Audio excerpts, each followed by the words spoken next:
2 days ago, I saw a vehicle that'd haul that tanker. You want to get out of here? You talk to me.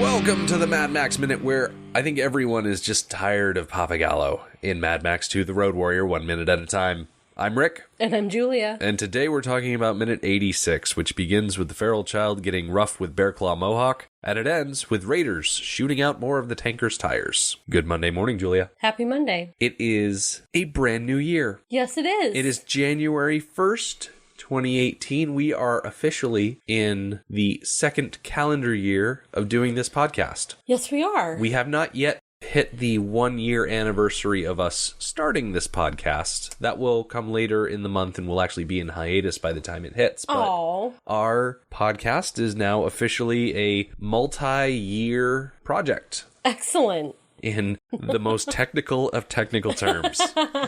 I'm really stretching on it for a little bit of that recognition, but I'll pat myself on the back and try not to do it too hard to keep from hurting myself. Well, I mean, it is quite an accomplishment, even if it's not quite a year, that we've reached a new calendar year, because we've done a lot of work and we've produced a lot of material. Oh, yeah. When you think of a podcast that releases once a week, we've done so much more. Yeah, we've done 5 times more. At least. I'm not very good with math, so I'm not going to crunch the actual numbers. At least? I don't know.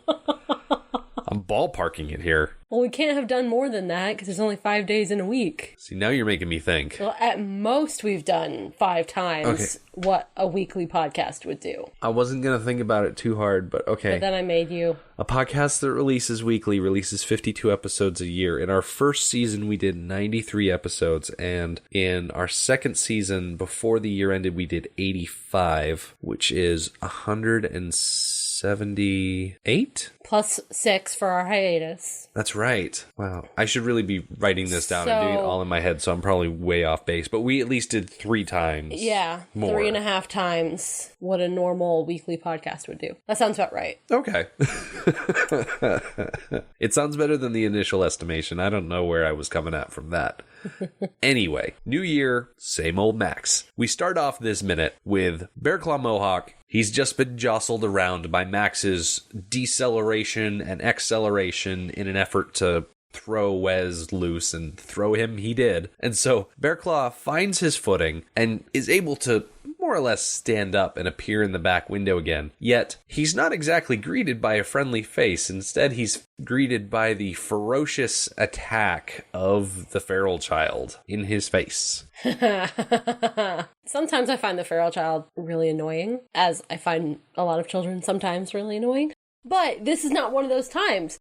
Now he is participating, he's helping, and he actually is helping. Well, he's trying his darndest. He has a great idea. He's gonna bite Bearclaw, and that's a fantastic idea, and he does. He looks like a kid, naturally, who has like a giant turkey leg that he's trying to get his mouth around and he can't. Yeah, there is a mouth to arm ratio that is not coming out in the feral kid's favor. No, but it does look like eventually he manages. Although it still doesn't seem to really bother Bearclaw all that much. I mean, Bearclaw does remove his arm from the handhold that he had, but not in any sort of like emergency-like way. It does seem to inconvenience him and annoy Bearclaw Mohawk quite a bit. While Bearclaw Mohawk is trying to fight off the feral child, elsewhere, out on the road, Pappagallo, who has just rejoined this whole thing, is speeding up the road alongside the tanker. And the most significant thing about this shot that we see the lone wolf speeding along the road is all of the dirt that you can see pouring out of that low spot on the tanker. I did not notice that at all.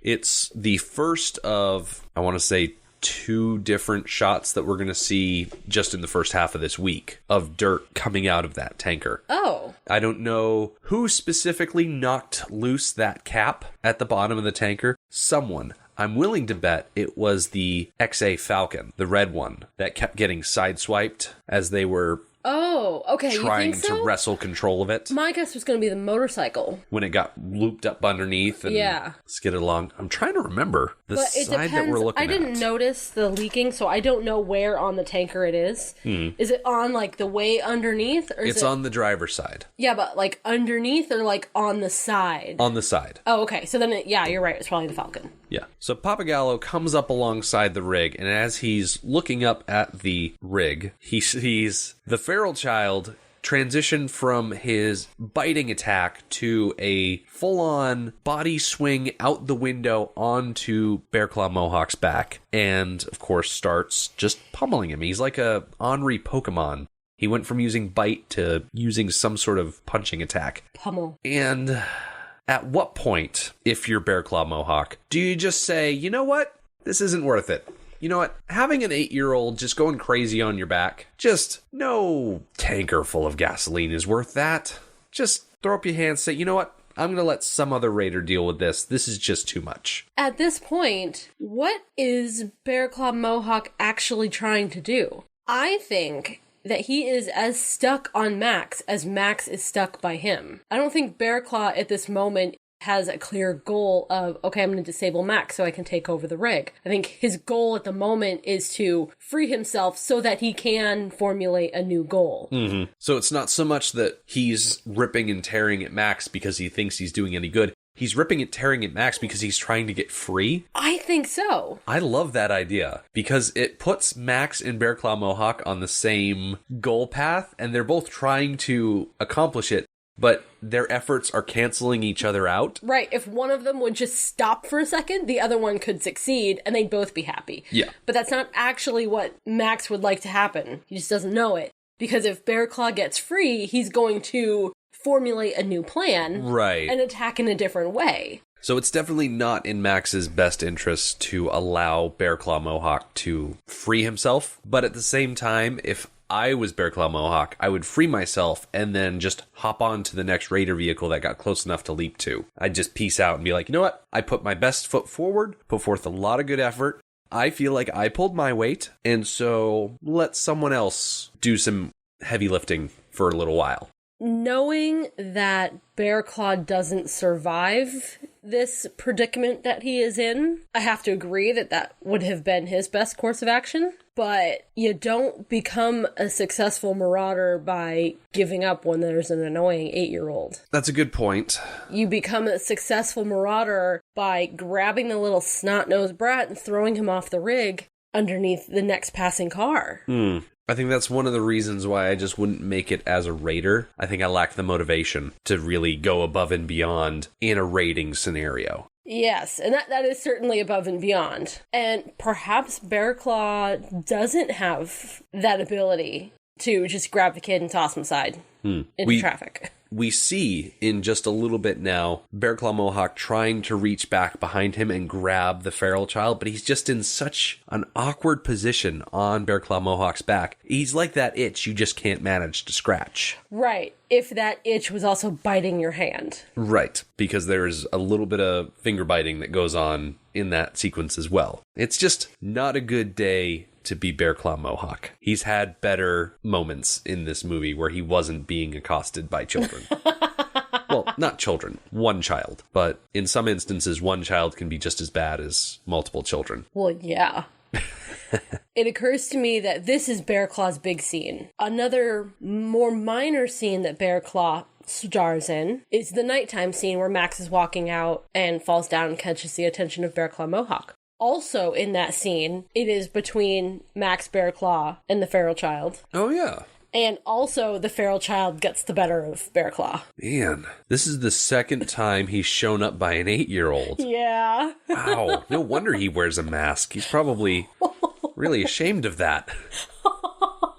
I mean, to Bearclaw's credit, the feral child is ferocious and wild. Yeah. I really love the part where he gets on Bearclaw's back and the feral child just starts pummeling him with his fists. Yep. And you can see his like skinny little arms just hitting this big grown man's back, making no difference whatsoever. Yeah. It's quite humorous. Going back to the Pokemon analogy, he used pummel. It's not very effective.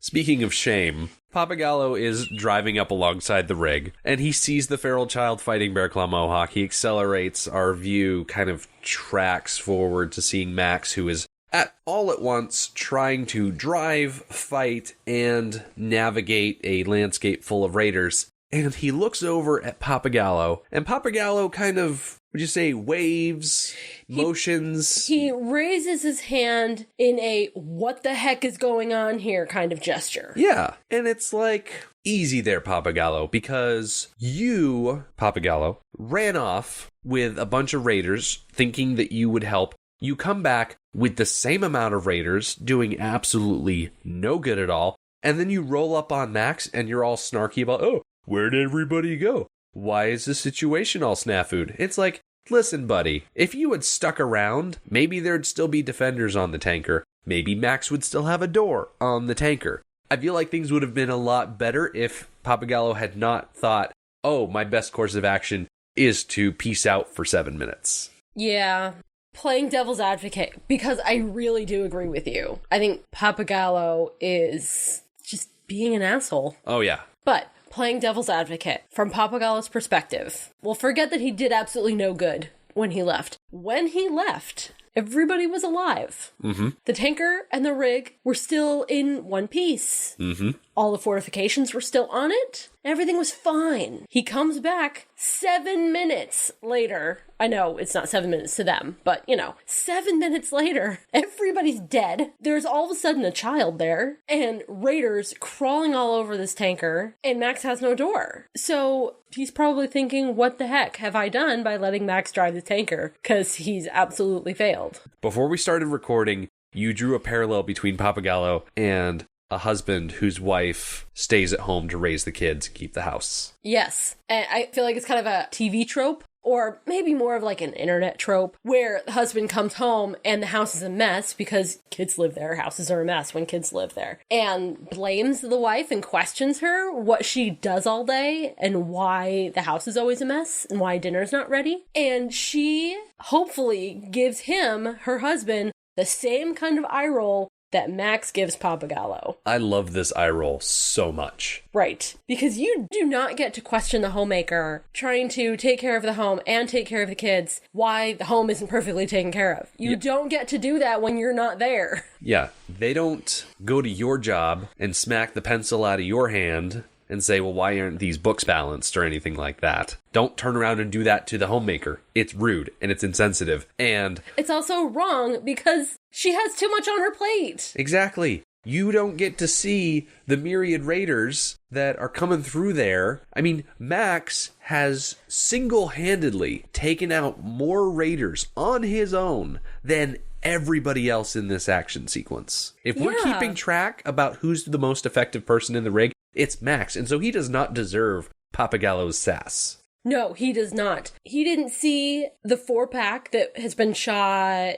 many times. Many times so far, killing the warrior woman. He didn't see the grappling hooks that took out both Zeta and the door. Uh-huh. He didn't see the mechanic just simply get pulled off the top of the tanker. He didn't see any of that. Like I said before, all situations that would have gone drastically different if Pappagallo had stuck around. Yes. So the long and short of it is, Pappagallo's an asshole. Oh, yeah. Absolutely. He is a smug asshole, and he does not get to motion to Max like that.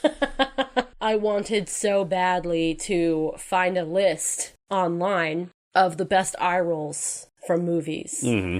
And I found one, sort of. BuzzFeed did one, which is, they're pretty dependable for stuff like that. The problem with the list, and why I'm not going to link to it, is that it was mostly pop culture and reality TV. There was a few movies smattered in. The best being Belle from Beauty and the Beast. Does a good one. Like anytime she's dealing with Gaston. Yes, exactly. There is, of course, the famous quintessential eye roll from Liz Lemon. There was a fantastic one from The Rock from his wrestling days. Oh. On the list. Yeah, old school. But yeah, most of them were like reality show, keeping up with the Kardashians stuff. Exactly. And I didn't recognize a lot of them.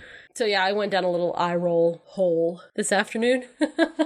Yeah, I think you mentioned in our online chat that you wasted about 10 minutes of your life just looking at eye roll gifs. Yes, I did. Time well spent when it's spent for the podcast. And then I got to use one in real life. Nice. I sent one to Porter. That's right. I remember that one. And I took like 3 minutes looking for the perfect one. He mentioned something about loving the Subaru Baja, and that was your Yes, and that was response. my reply. That's right. So Pappagallo slows down, and he gets more online with the feral child, and he starts shouting. Feral child is over here tearing at Bearclaw Mohawk. He pulls off Bearclaw Mohawk's custom-made mask, so that's gone. Well, isn't everything custom made? Yeah, but I wanted to call it out especially because... It's like saying assless chaps. Okay, yes, you're right. Anyway, Pappagallo's shouting. He yells, "Boy, come on, jump, as he's holding out his hand to the feral child. And the feral child is still busy with Bearclaw Mohawk. He is not interested in turning tail and running. He is probably thinking that he's got Bearclaw Mohawk on the ropes. He probably thinks that he's got Bearclaw Mohawk right where he wants him, because Bearclaw Mohawk, in this instance specifically, has got his hand reached up and he's trying to grab the feral child, but the feral child is wiry and wormy and able to evade him. It's not going well for Bearclaw Mohawk, and Pappagallo keeps shouting, "I say, we've won. It's over, boy." And this gives me pause. Because this assertion that they've won, how are they judging that scenario for victory? Like, where are the tallies falling that they have won? Well, I think that to be able to answer that question, we need to know the criteria for a successful mission that they set beforehand. I don't think they could realistically ever hope to kill every raider that follows them. I don't think that could ever realistically have been their goal. So what was their goal? Just to get a certain distance from the camp or a certain time frame? Like, if we can get them to chase us for a half an hour while the civilian convoy goes in the opposite direction for a half an hour, then we can call that a success. So what is Pappagallo's criteria for success? Yeah, I like the idea of a time or distance quota that they're shooting for. Mm-hmm. An idea that if we can at least lead them for 30 minutes, 1 hour, 2 hours, for however many miles, then hooray for us, chalk it up to a win. But in every other criteria for victory, first of all, the battle's not over. The chase has not finished itself. They're still actively driving and pushing and defending and attacking. It's not over. They haven't won the chase. It's still actively going on. And then, yes, while Team Convoy has had a 100% success rate, Team Tanker has had massive casualties, and everything is falling apart, nothing is going right. So this whole, we've won, it's over, and it's like, shut up, Pappagallo, don't be obnoxious. In preparing my notes several minutes ago, I don't even remember when, I wanted to use the word hubris. Mm-hmm. So I looked it up just to make sure I had the definition really correct. Didn't really fit what I wanted to say, so I didn't use it. I think the word hubris fits perfectly right here because he is overly confident and then comes along his downfall. Mm-hmm. And that is exactly what happens, and I'm okay with that. I mean, I know Pappagallo is supposed to be one of the good guys, and he is. He's a good guy, but, you know, the scales have been going back and forth for me on him the entire movie, and his behavior in this minute in particular kind of tipped it way not in his favor. Mm-hmm. So to see him go, I'm really okay. Besides, he goes in like an epic manner, sort of. Not epic for him, epic for Humongous. Right. Because we cut from Pappagallo talking to the feral child and the feral child harassing Bearclaw Mohawk back onto the road where the Lord Humongous is driving up behind Pappagallo's vehicle. And he pulls this trident that he's holding aloft in one hand, and he just tosses it. Now, this throw is very impressive for multiple reasons. First of all, Pappagallo and Humongous are driving at highway speed. They're going very fast, and so he's got to throw into the wind this big ol' trident pokey thing that's got a femur for a handle. Yes, that's my favorite part. I like calling it a trident because it's got 3 prongs on it, even if it isn't prongs in a row like a pitchfork. But anyway. I couldn't find a specific name for this type of trident. Right. So he's going at highway speed. He's got to fight wind resistance. He's throwing a trident from a seated position. Most long-handle throwing weapons, and you could more or less call this a long-handle throwing weapon, require the use of the entire body. legs, hips, torso, arms, whole thing in order to propel it forward with enough speed and accuracy to hit something. Humongous is just sitting there, and he's got his arm up, and he tosses it with just one arm. He doesn't even shift his upper body that much. He just lets go. It sails through the air over that big old shroud at the back of the lone wolf, over that, straight into Pappagallo's back at a distance of, I'd say, a minimum of 2 to 3 meters, or like 6 to 13 feet, because he was probably tailgating him. But he bullseye that. And you can't see on my face how amazed I am and impressed at how Humongous is able to do that. But if I had a little Olympic judge card, I'd be holding up a 10 right now. Yes. Because it is dead on. You mentioned that you consider this a long-handled weapon. I think it's really important that it's actually not a long-handled weapon. Long-handled weapons are long for a reason. Spears are long for a reason. It's about physics and like direction and momentum and all that kind of stuff that I really have no idea about. But I do know that it's about physics. So him throwing this stunted 3-pronged spear type thing is weird. And it's going to have weird properties about how it flies and the forces needed and its stability in the air. It's all just going to be weird. In addition to, as you said, going into the wind and they're both moving and all this kind of stuff. Like, it's a miracle that he hit him. You say miracle, I just say impressive. Considering, if I'm not mistaken, he only has 2 of these, right? Right. He's got one on either side of his truck. I think so. Which we'll see the second one tomorrow. If he only has 2 of them, and they're such large items meant to be thrown away, and if you're lucky, you get it back, but you may not get it back. To use one, he must be very confident in his skill that he can use it to the greatest effect. Right. Yeah, he probably practices. Yeah. When he's not drawing in the dirt with a stick. Exactly. He's practicing his tri-spear throwing. I like that you brought up that the handles are short and therefore don't offer the aerial stability when thrown, because it just makes it even more impressive to me. So Pappagallo is dead. Yep. Ding dong, Pappagallo's dead. And it's so mundane. Bland. He gets this trident in his back and he slumps over the steering wheel of the lone wolf. And yeah, the lone wolf kind of drifts into the tanker a bit and squeals against the rig, but then it just drifts the other way off the road into the underbrush and does a bit of a half turn, but just comes to a stop in a little cloud of dust, and everybody just drives on by. Right. Not even giving it a second thought. It would have been cool if the lone wolf had cut in front of some of the other vehicles and there had been a crash. Like if he took out a motorcycle or something. Yeah. One last hurrah. Yeah, in his spin that he did at the very end, kicked up a lot of dirt. You couldn't see the car at all by the end. It was just a puff of dirt. So, perfect for low visibility, a motorcycle to come up and just flip over the thing.